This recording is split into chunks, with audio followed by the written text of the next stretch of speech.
Howdy, good morning, and welcome to RED-C Roundup. I'm your host today, Judy Comeaux, here in our wonderful offices with our station manager, Caleb Bronner. How you doing, Caleb? I'm doing well, Judy. Awesome. Glad to be here. We today is September the 24th. We are recording to be played tomorrow, so you'll be hearing this on the 25th.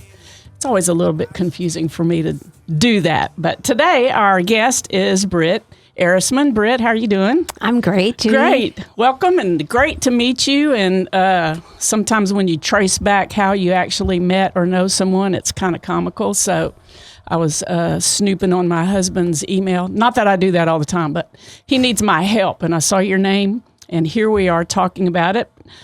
Britt is the marriage preparation coordinator and also marriage enrichment coordinator at our home parish, St. Joseph's. Welcome. Thank you so much. I'm so glad to take this time to get to know you a little better and know what's going on over at St. Joseph's Parish, which is a lot. Yeah. Lots of things going on. So, Britt, tell us a little bit about yourself and how you came to have this position and anything else you'd like to say. Okay. Well, let's see. We hail from Minnesota, both Rick and I. I mean, Rick and I, we were married there and lived there over 20 years, our married life. We went on a little stint of service in Florida for 3 years, and then we were making a U-turn and going to head back to Minnesota. And God just took us on a little trip over to Texas. So that's how we landed in Texas. My husband got a new job, and so did I. And what does he do? Yeah, so Rick is the director of operations for the regional area here in Texas, and actually Arizona is part of that region too, for St. Paul's Outreach, which is college campus outreach. Similar to Focus or... Yep, similar, maybe sister ministries, similar but different. Mm-hmm. Yep, for sure. Great. And so when y'all moved here, you were looking for a job or? No, actually part of our move was speaking with Father Bryan and him having a lot of vision and saying, hey, this is the mission in our parish and we want somebody who is just looking and serving marriages and also coordinating all of the marriage preparation and providing enrichment for marriages. And so we visited with Father Bryan and really met a lot of people in the parish. We actually flew to Texas here to St. Joseph's. Y'all knew Father Bryan personally or? Well, actually, someone recommended, I think someone in service at the church, Father Bryan, as it's told to me, Father Bryan said, do you know anybody else like this? And it was Sam Schoenfelder. He said, I do know somebody like this, and they're about to move. And wow. He said, my friends, Rick and Britt in Florida. So yeah, it's a long story. Oh, that's fine. That's fine. Just to say, the good Lord has a plan, and sometimes it's real evident. Yeah, exactly. Yes. Good deal. So y'all have been here for how long? So we have been in Texas for 2 years. We landed here in September 2 years ago. And I should say we have 7 children. So they came with us. Yeah. You didn't contemplate leaving one of them? Oh, anyway, no. No. Wonderful. And what's the age range of your children? Yeah, the age range is, so we have a 20-year-old girl all the way down to a 5-year-old girl. I saw them today and I glanced over at them and said, those are my bookends.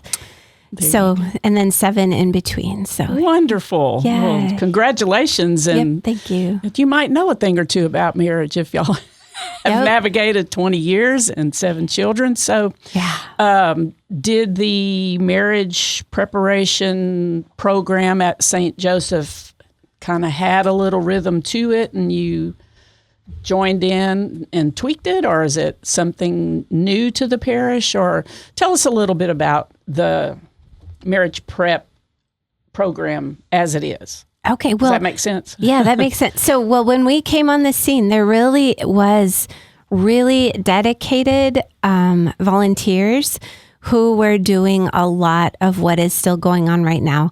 And I just really have a lot of respect for each one of them. There's 4 components to marriage preparation at St. Joe's, and each of them were led just by couples, mostly couples. I'm thinking, can see their faces in my mind, and they were making all of this work together, along with Father Bryan doing a lot of paperwork. And so when we arrived on the scene, those were the people that we met with and said, show us what you're doing. And for the first maybe full year, we just learned and tried to help.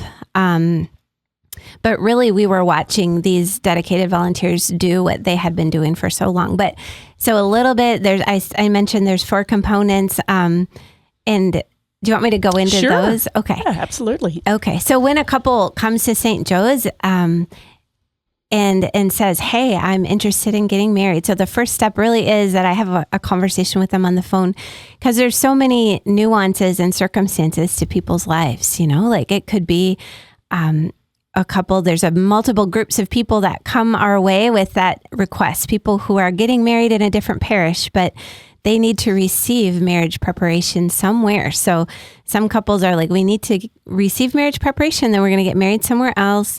Some couples want to get married and receive preparation at St. Joseph's. And some couples are prepping elsewhere and they want to be married within St. Joseph's Church. So we call that a destination wedding, although we don't get out any, palm trees or anything for them. And then there's another group of people who maybe they were married with civilly, and they want their marriage blessed. So there really is, when we say marriage prep, you might picture a 25-year-old couple, and that's really, there's just a lot of variety there with who comes our way. But as far as the components, there's 4 components. So there's Prepare and Enrich, which is an online assessment.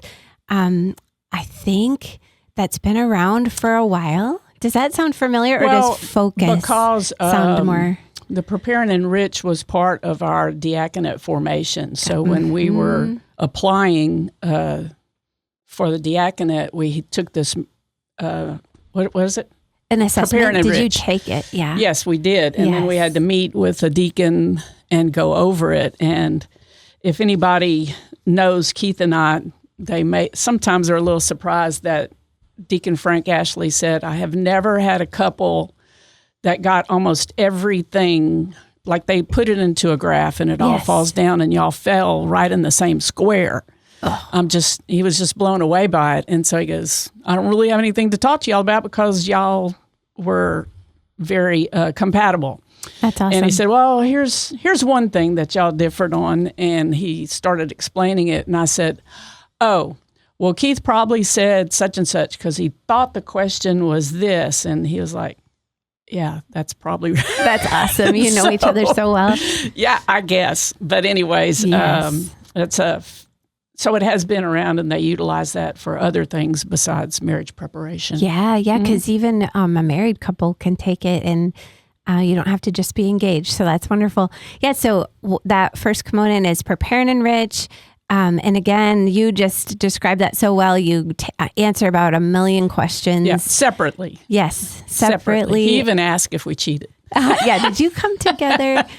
Yeah. So you answer those questions. It spits out a report, and my husband and I meet with couples and just go over that report. And in a different years, not a lot of years ago, but a few years ago, Rick and I did marriage coaching. And so those meetings, when we get to meet with those couples, are really fun for us because they kind of are reminiscent of those times of marriage coaching. But so we just kind of start conversations about maybe some growth areas, and then we highlight strengths and encourage. And then I really love during those meetings to do some practice, let's just do some skills practice. So sometimes I'm like, do you have a conflict that you cannot resolve? Or something that you can't. And so let's practice. Let's walk through a conflict resolution model where you could maybe move the needle on that, or let's work on listening. So that meeting is only an hour and a half. What I love about that is you can have a lot of insights from that meeting, and you can bring those insights, if they don't all get touched on in an hour and a half, to your mentor couple. So another component of marriage preparation is that every couple who comes to St. Joseph's gets a mentor couple. So that program is called Witness to Love, and have you heard of that one? Well, we've done a little bit of it. Okay. And as to remember that the first video was a couple obviously from Louisiana. They're real heavy Cajun accent, but It's a wonderful program that I only know a little bit about. Okay. So every couple, they ask a couple in the church to mentor them. And sometimes couples get nervous, like, who am I going to ask? And really what qualifies them to be a mentor couple is that they have been married for maybe 10 years and that they're practicing their faith. So even a mentor couple can be maybe nervous about being a mentor, but you really, like, what qualifies you is the fact that your faith is important to you and you're have been married for a little while. So mentor couple, they meet once a month for 6 months with their mentor couple. And Father Bryan actually joins the 5th meeting. Mm-hmm. So at the 5th meeting, Father Bryan comes and goes to usually it's the mentor couple or the engaged couple's house, and they have a meeting together that time. So It's awesome. As goes without saying, you're starting to build community from the very beginning, because you meet y'all, and then you meet another couple, and you meet with Father Bryan, who priests are so busy, and they're very gracious to say, hi, how you doing afterwards, but it's just hard to get to know someone on a relational level, and community is so very important. Mm-hmm. Very important. Exactly. No matter what we're talking about. Excuse me. Yes. When I get couples that are maybe not local, and they want to do everything virtual, we really do say, hey, like, where are you going to live? And start to maybe prep wherever you're going to live so that you can start building that community. So important. So, okay, that's two. The third is Together in God's Love, which is a retreat that many parishes in the diocese, I think every parish has to offer. And it's a great retreat. It has it's a little bit like drinking from a fire hose as well. One day I'm like, get ready.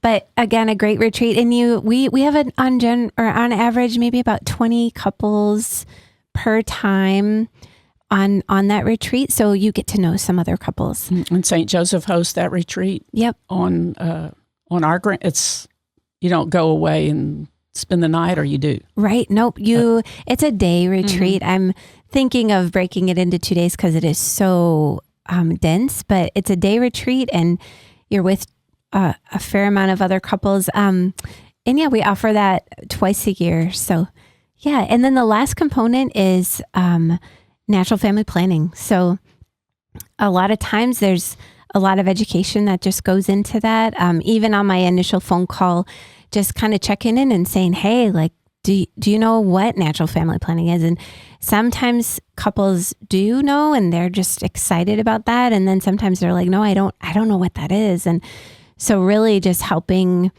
educate people right off the bat. So we encourage couples to meet 4 times with a natural family practitioner and just get to know the women's cycle and to start having those conversations.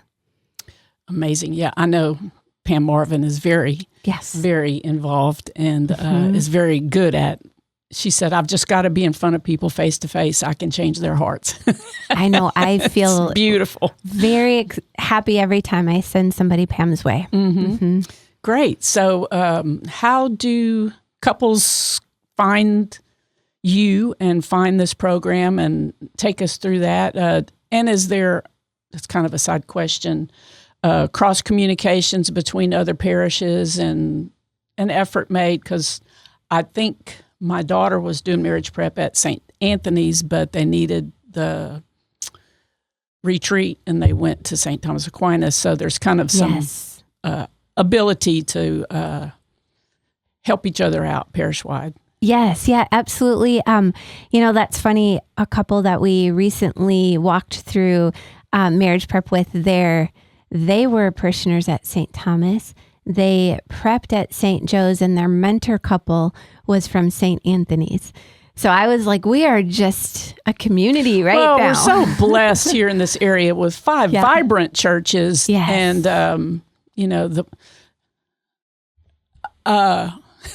Catholic means universal, and it would be nice if there's a lot more universality. Yes. That could be. But are the other churches here locally's program similar to what you described St. Joseph's being? Do you have any understanding of what marriage prep is at another parish here locally? Yeah, locally. I know that St. Mary's is really unique. So they have their own marriage preparation. I believe that's the water to wine program.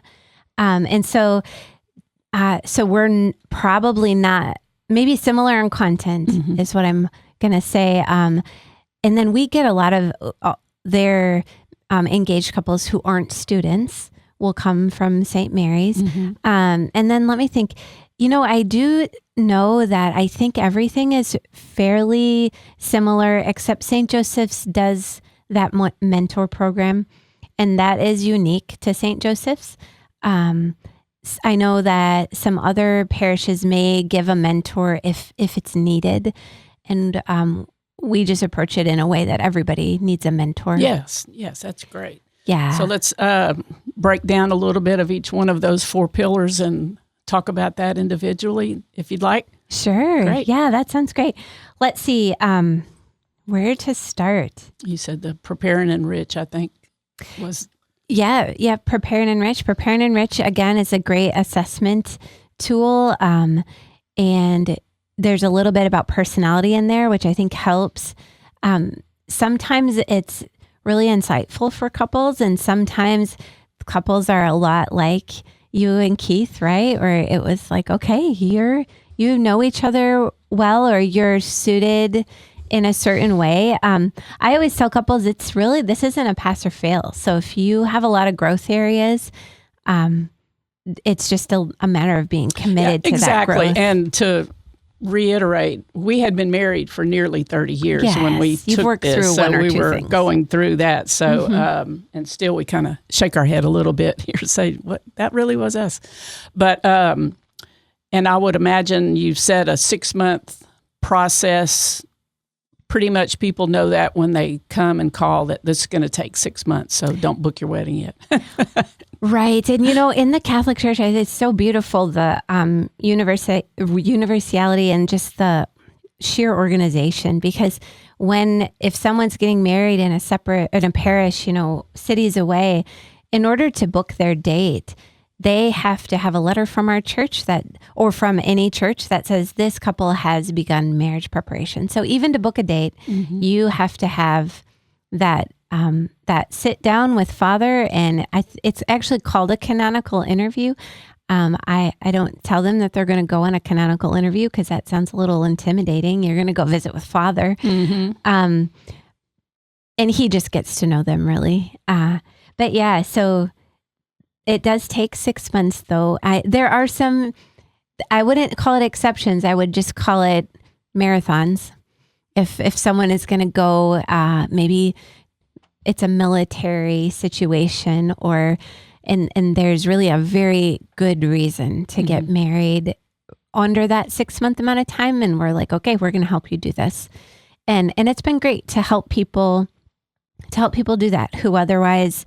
Who really have a pure heart and are like, we need to get married before I leave. Yes, I can see how those kind of things, but it's, the church is lovingly trying to help a couple set them up for the best success in the world. It's not an arbitrary, we have power over the couple and we're going to, there's reasons and loving reasons behind the church wanting every marriage to be wonderful and successful and try to cover all the bases. So going into things, and it's me personally that we were told, it takes 6 months to plan a wedding. No, it doesn't. but it does take 6 months to plan a marriage and be set up for, but so many other things, weddings both my daughters got married in 2021. Oh, wow. Oh, my goodness. Yes. That's all right. I got 2 grandsons out of it. Okay. I got a return on my investment pretty quick. But all of my siblings and I got married the same year within months of each other. And I'm just like, I'm sorry, Mom. You don't realize what you're doing to your parents when you're doing it. But yeah.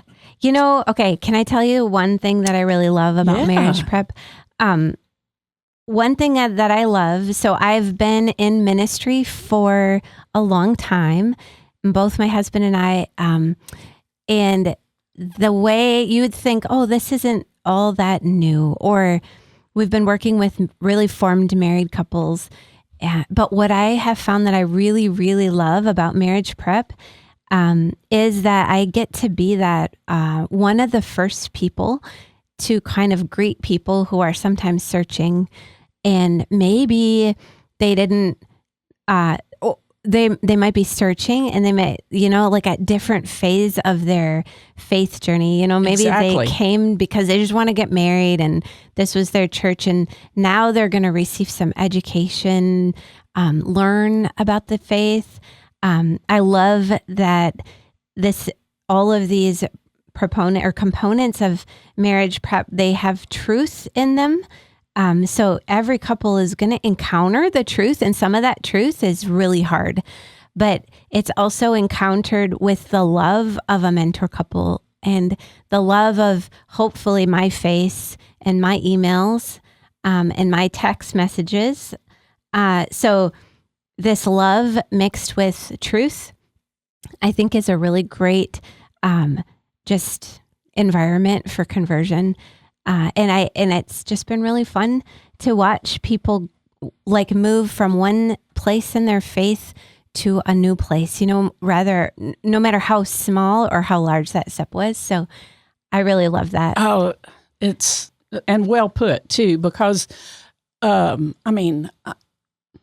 not sure I even was well aware of what a sacrament actually is. And it's, a sacramental marriage. And to have that lovingly shared with you while you're walking that process of moving towards your marriage it's invaluable. Yeah.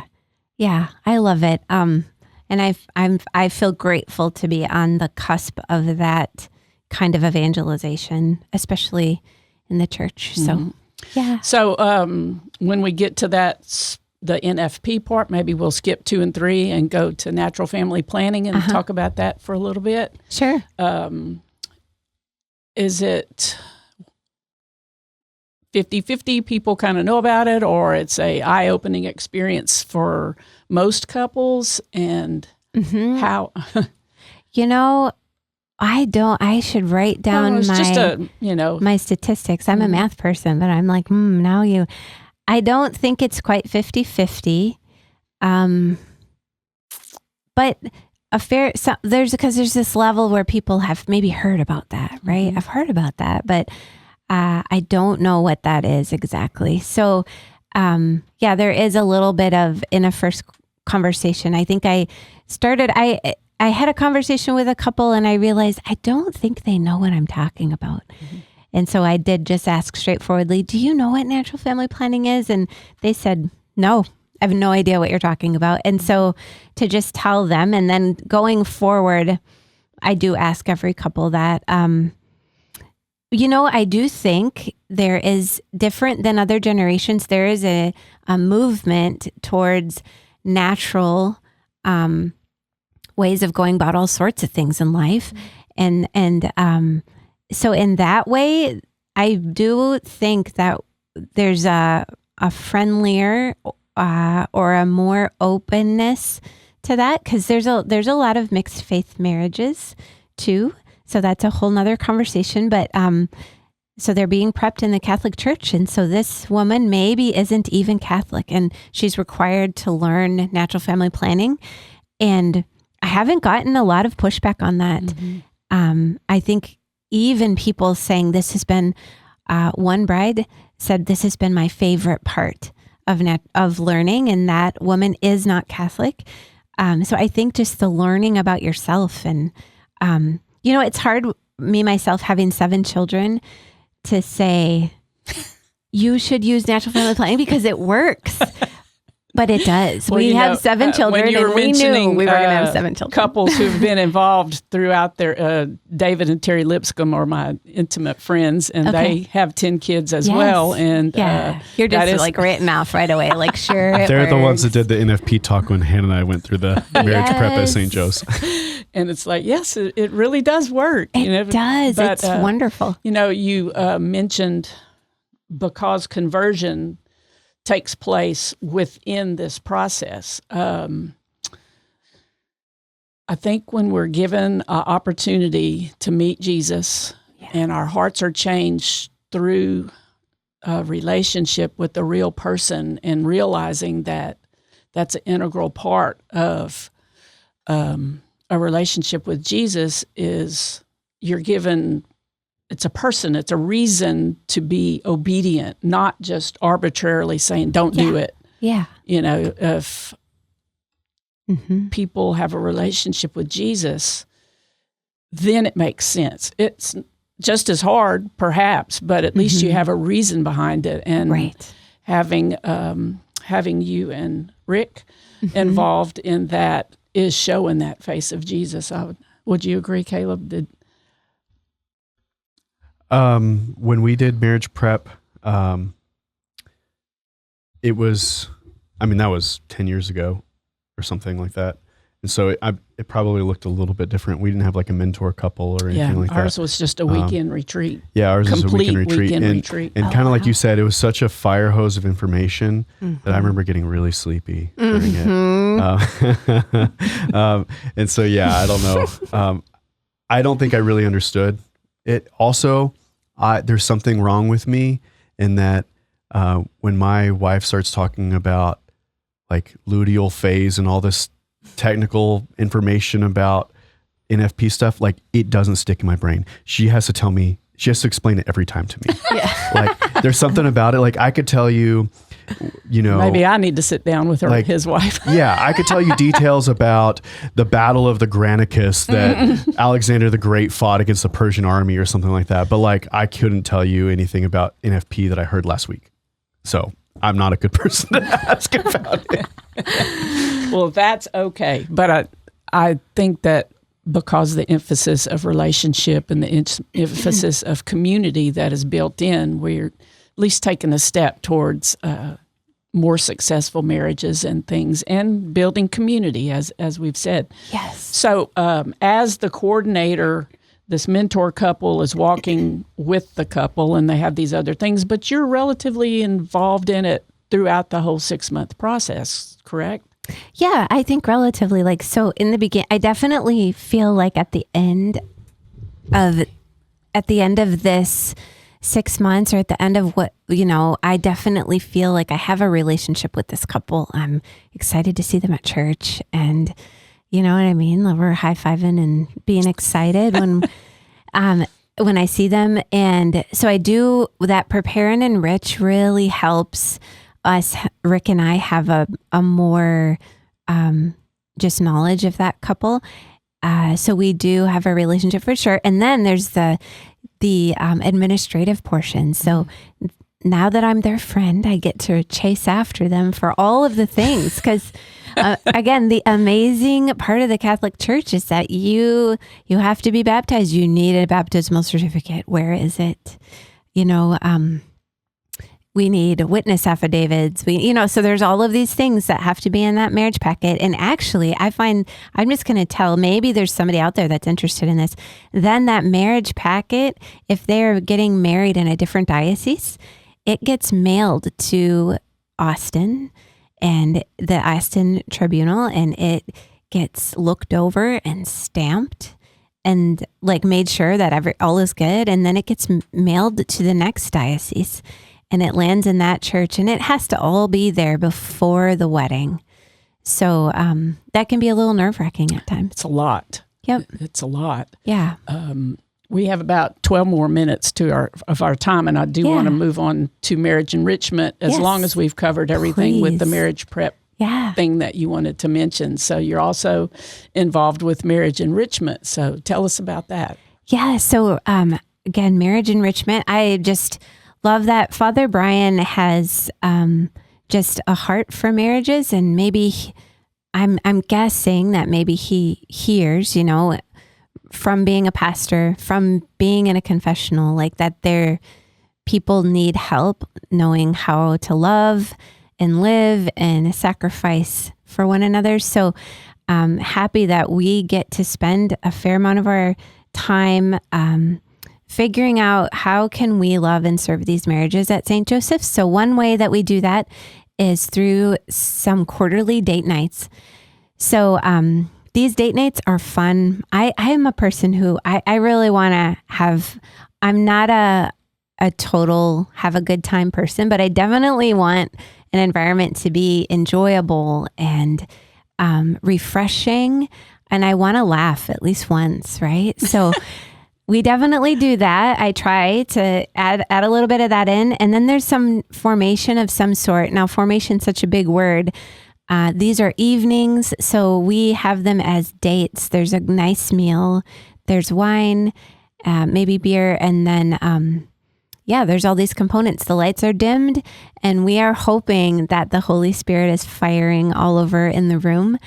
And Rick and I tag team it. We usually MC the evening. Not that it has to go this way, but this is how we've done it in the past. Mm-hmm. And then we have someone come and we have a theme for the night. So last year, our themes were, they were all connected. So it started with, we were thinking we want couples to be connected in these deep ways, but really, how can you do that if we need to maybe back up a little bit? And so we just, we started with regaining connection. So how can you gain and regain connection if need be? So that was a very practical talk, actually, on a human level, not theological. It was very just about, a lot of neuroscience about how to connect with people and how to connect with your spouse in particular if you are not connected. So that was the first night. And then we moved into forgiveness for the second one, of course, because now we're connected, but I have some, what's a Texan thing to have some beef with you? I don't know. So, and so maybe some forgiveness. And then now I'm going to forget the third one. Oh, sacrificial love. Okay. So that was really awesome. And I do believe we played a clip of, what is that movie? Caleb, do you know that movie? You have to say more about it. It's I need a little more marriage. help. Oh, Princess Bride. Yes. We played a clip of Princess Bride in order to show what maybe erotic love looked like when they were falling in love. I don't know if you've seen that movie, but you should watch it. Mm-hmm. And then what sacrificial love is. So that was neat. And then the last date night fell on a really bad evening and it got canceled, but we are doing it this upcoming October 20th. Mm-hmm. And that would be the end of our last year's series, and that's on spiritual intimacy. So that's really where we wanted to be. And then we kind of backed up from there. So so we're going to do these quarterly date nights. I do think there's a lot. We were kind of mentioning pre this conversation, Judy, that there's a lot going on at St. Joseph's and a lot of community in ways that I think with marriage prep, we have a lot of connection with these couples. And once they get married, it could go where they just all kind of fall. Like, where'd they all go? Mm-hmm. Are they coming to Mass? I don't know. I haven't seen them. So I wanted to mention the next kind of place for them to land is called Supper Club. And that is young marrieds getting together once a month for Supper Club. And that's what it's called. They have a meal together. They have a little bit of marriage formation of some sort. And then they have a lot of relational time to just hang out and be together with people who have been married less than 5 years. I see. Yeah. So that is one awesome place to land as well. That's awesome. Again, focusing on community and when you walk into a parish and you already know someone, it's, yes.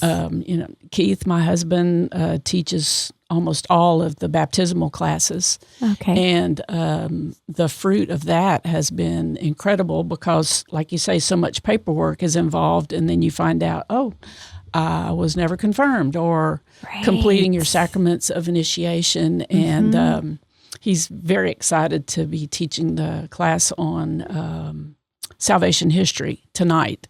And he had a couple who want to baptize their child, found out that they were unbaptized. I don't really know the technicalities of it, but they, from the baptismal class, are now going to OCIA. Yes. RCIA has changed a little bit. And continuing on with that personal relationship, that's how those things come to light, and be able to walk with these people, walk with each other. Exactly.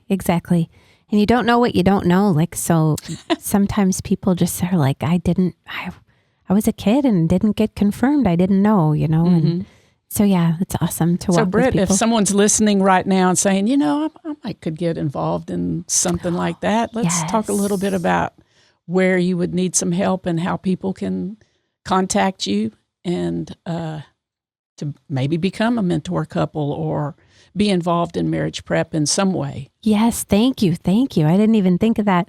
But I'm always thinking. I should be. So I am on the website there. If you click St. Joseph's website, and I believe the first step, is to contact me. So that's a way to get a hold of me. And then, ways that I would need help is we are always looking for people who are willing to be mentor couples. Or if you know a young person that's getting married in St. Joe's, to offer, do you need a mentor couple? Because we love it when people already have connection to that engaged couple, but we do have some people that are moving to town and they don't know a single soul, and we try to find somebody for them. So if you feel like that might be on your heart, I would love that. Reach out and tell me. And I just want to put you at ease that there is a very structured program.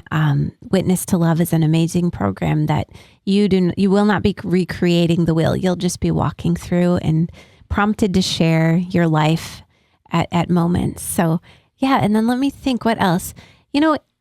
I think any ways that the Holy Spirit moves your heart towards marriage, I would love to collaborate, just to hear how, to see if there's something that needs to be created, or that we can add to an existing night. Now, and you said the couples married 0 to 5 years, they gather, what's that called? Circle? That's called Young Marrieds Supper Club. Supper Club. Yes. And you oversee that as well, or? I do not oversee that. Sam Schoenfelder oversees Young Married Supper Club. So I believe his email will be on the website as well. So if you know any young married people who are looking for community, you could send them Sam's way, my way, and I'll send them Sam's way. But do you have any plugs? You can reach out here to RED-C, and we can pass that along as well. It's pretty easy to get a hold of us and listen to that as well. That'd be great. So, and we have a date night coming up, you mentioned. You want to plug that one more time? Yes. So October 20th is the next date night. In the next week, the registration will be open.